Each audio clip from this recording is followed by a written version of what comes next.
That's a big, big bait. In Central America, big baits don't catch big fish. They catch gigantic fish. Nothing small gonna eat that. And then it happened. Something struck the huge bonita.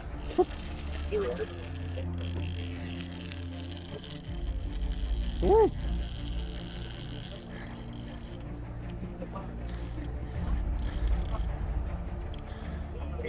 I knew right away that this was the biggest fish by far I had hooked since I've been in Panama. All right, guys, we got something huge here. This is massive, whatever it is. I don't know. This thing is pulling hard, guys. Woo!